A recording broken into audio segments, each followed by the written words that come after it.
Look, I don't think anyone wants to be poor and broke. I'm sure you don't. It's just that you may be self-sabotaging yourself without even realizing it, because so much of how we handle and think about our money is unconscious. And it was only until I became aware of these unconscious things that I was doing with my money that I was able to stop living paycheck to paycheck and get out of six-figure debt in just a few years. So if you want to get ahead in life and not be poor, then these are the 5 things to stop doing, like right now. The first thing to stop doing, hands down, is to stop listening to people in your life who aren't where you want to be financially. Have you ever noticed how being rich and poor kind of gets passed on down the families? Like, you rarely see an extremely rich family and then their kids are all of a sudden extremely poor. Or vice versa. Usually, poverty gets passed on from generation to generation, just like wealth. And of course, there are practical reasons for this. If your parents have money, you're likely to get a head start in life in many ways. They'll buy you a house, they'll get you good jobs with their rich friends. Of course, there's all of that. However, in this day and age, especially in America, even if you are born into a family with very little money, there's still a lot of opportunity. If you're a hard worker, you're talented, and you're resourceful, there are ways to rise up, right? So there's something much bigger here at play. The reason rich people have rich kids and poor people have poor kids is because of the mindset and the advice that they pass on. Rich kids growing up likely heard their parents talk a lot about money and business and investments at the dinner table with their friends. It was just sort of like this easy talk. And then like starting companies and making investments and doing things that make you wealthier was just something that everyone around them did. So just imagine the mindset that they inherit. Now, if you grew up poor or middle class or just, not wealthy like me, then you grew up hearing other types of advice. You grew up in a very different money environment. First of all, for me, money was never talked at the dinner table. Also, the advice that I constantly got was just to work really hard, go to a good school, get a degree, get into a lot of debt to get that degree if you have to, but that will help you get a good job so that you'll make a lot of money and then you'll be really, really successful and happy and have all the money that you want. That's the kind of advice that I was given growing up. I remember when I told my uncle that I wanted to start a business, he was actually really worried for me and he advised me not to. He advised me to pick a really established big company and just to rise up the ranks instead. So it's not that your family and the people around you giving this advice don't mean well, because they do. They care about you, but they are just telling you what they believe, what worked for them, and got them the results that they have in their life. So before you take advice or absorb the mindset and beliefs of somebody, take a look at their finances and see, is that the result that I also want to create? Is that a mindset and belief that I also want to adopt? Because if I do, I would get the same financial results that they have in their life. That's just how it works. So bottom line is, be very careful whose advice you listen to and whose mindset and beliefs you allow to influence how you handle and think about money and the decisions you make in your life. And at the end of the day, remember that other people's opinions don't pay your bills either. So even if people around you don't approve of you going to start a business or change your career so you can get a better paying job, move out of your city so you can pursue more opportunity, whatever it is that you're trying to do to move up in life, don't let other people's opinions influence you unless they are also wealthy. Now, really quick, if you don't have mentors and wealthy people around you to learn from, one really easy way to do this is to start by reading books. There's so many great autobiographies and books about the masters, about people who have created amazing success in life. They'll share with you everything they think and believe, and you can learn directly from them by reading their books. So being very careful who you take advice from is definitely my #1 thing to stop doing if you don't want to be poor. All right, and the second thing to stop doing if you don't want to be poor is to stop normalizing debt. It is crazy how America is the richest country in the world, yet people are just so in debt to credit cards, car loans, homes, student loans, that we really don't have much freedom. It's very normal for a young couple who just got married to have student loans from still paying off law school, to have a loan from their wedding, a car loan, a mortgage, and maybe even some credit card debt. Like, that is actually almost normal these days. And that's not how it should be. Just because everyone around you lives on credit and finances their car and just kind of lives the good life on credit doesn't mean that you need to also. Talking to my boyfriend, he told me that before he came to America, he never ever used credit. None of his friends, it just wasn't a thing. Like in Europe, people just pay for things in cash. This culture of borrowing money and getting into debt is a much bigger thing in America. If you really look around you, the vast majority of people that you see are probably going to be paying off some form of debt until the day they die. And that is so sad. Like, that is the status quo these days. And I want you to go beyond the status quo. If the status quo is to have debt, I want you to go above that and be someone who doesn't have monthly payments that suck the freedom out of your life. Be someone who waits to buy something until you actually have the money for it because you value yourself, because you value your future and not tying yourself to future obligations.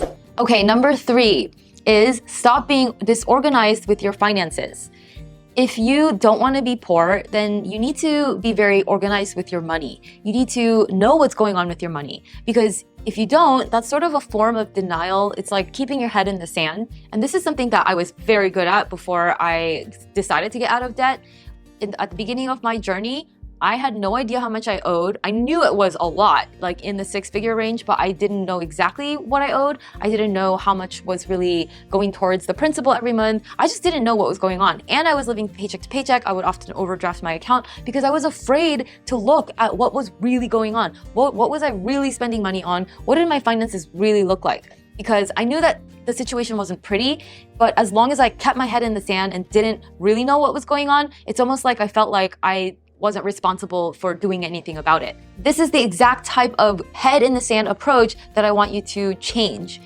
Now, I know it's easier to avoid and not really know what's going on. However, if you want to get from point A to point B, how will you ever get to point B if you don't even know what your point A is? So it all starts with getting organized about your finances. If you've got credit card accounts open all over the place, but you don't really know what the balances are, you've got some old 401ks with old employers that are kind of floating out there somewhere that you've lost track of, you have student loan balances with various providers, but you don't know exactly how much you owe, you just don't have a good handle, then the first step would be to get organized. Get a spreadsheet, write everything down, and just go in with eyes wide open. I promise you this is going to be a very empowering moment, because the moment you know what the situation is, then you can make a plan for what to do to improve it. There's also an energetic aspect to this. Money is attracted to people who take care of their money. If you have a really disorganized house and there's stuff everywhere and nowhere to sit, your friends aren't gonna wanna come over. They're not gonna be attracted to your home. And it's the same with money. You need to have a nice organized home so that more money can be attracted into your life. It's like you're welcoming it in. So even if you don't have a lot of money right now, if you don't wanna be poor, start getting organized with your finances and you will be amazed at how quickly your finances can improve. All right, next thing to stop doing is to stop trying to look rich and be rich instead. I feel like in this society, we fixate so much on what wealth looks like. Like you turn on the TV and there's the Kardashians and there's private jets and they're like living this flashy life and living in a big mansion. So immediately we associate being rich with having a big house, a nice car, and wearing really nice clothes and possibly flying first class or private all the time. And yes, these are things that rich people often do, but that isn't what makes them rich, right? It's what they do because they're rich. So looking rich and being rich are very different things. For example, look at Steve Jobs. He used to wear the same black t-shirt every single day and jeans, and he was just super, super humble, but he was rich. He owned one of the world's most valuable companies, but he didn't necessarily look rich. So for you, when you have money, I want you to think about how you can use that money to actually become rich versus just looking rich. So let's say you come upon a windfall of $100,000, maybe an inheritance or something. You could easily blow that money on first-class flights to Paris and a really nice car and some nice clothes, and that $100,000 is gone. And for a moment, you looked rich. However, if you spent that $100,000 on buying investments, stocks, bonds, real estate, things that will appreciate and throw off income forever, now you actually are rich. So really start to notice what is being rich versus looking rich. And you'll start realizing that they're two very different things. If you are rich, you can look rich. But if you only look rich but you're not rich, you're not gonna look rich for very long, if that makes any sense. So the next thing to stop doing if you don't wanna be poor is to stop being unprepared. Often people get into tricky, difficult financial situations because they weren't prepared for a big emergency expense. For example, your car broke down and so now you couldn't go to work, which means you can't pay your rent, and then there's this whole domino effect that happens after that because you weren't prepared for an expense. Another example of this is, let's say Christmas rolls around, all of a sudden you have to buy all these gifts and flights to go see your family, and that puts you maybe into credit card debt because you weren't prepared for Christmas. However, I'm gonna give you some tough love here. If you really think about it, these expenses aren't really unexpected, right? If you're very honest with yourself, because cars, they break down. It's just something that cars do. And you know it's gonna happen sooner or later.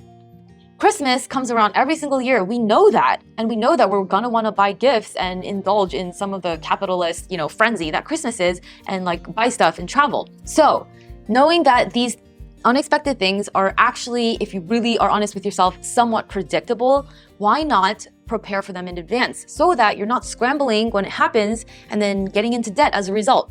Because, I want you to stop telling yourself the story that, oh, I can never get ahead because something always comes up. That's not true. Things come up. That's just life. So let's just be real with ourselves and set aside the money for that. Because, again, tough love here. Before your car broke down and you had to scramble for the money to fix it, I'm sure you went out to dinners with friends, you bought some things, you had some money that you could have used instead towards an emergency fund so that when that car repair finally happened, you were actually financially ready for it. Being rich is all about being proactive. Rich people are so proactive. They're thinking a year, 2, 10 years, generations in advance, and they plan for it. Being poor, you're living day to day, paycheck to paycheck. Something comes up, you're reacting. Something comes up, you're drawing money from your credit card. You're just never prepared, and you're always playing catch up. So if you don't want to be poor, then I want you to start thinking ahead. Start thinking about how you can be financially ready. Have that money in your bank account when your friend says they want to go somewhere for spring break. And then it'll feel so amazing to just have that money ready. Or the next time your car breaks down, boom, you've got $1,000 sitting in your emergency fund for that. And it's gonna feel so good. And that's how you start reprogramming that scarcity mindset to be someone who's proactive and ready for anything that comes. Okay, so that is it for the 5 things to stop doing if you don't want to be poor. And I also want to say, if you find yourself doing any or all of the 5 things on this list, let's remember not to beat ourselves up about it. We're all on our own journey. We're all doing the best that we can. And especially when it comes to money, there's a lot of things that we didn't learn growing up.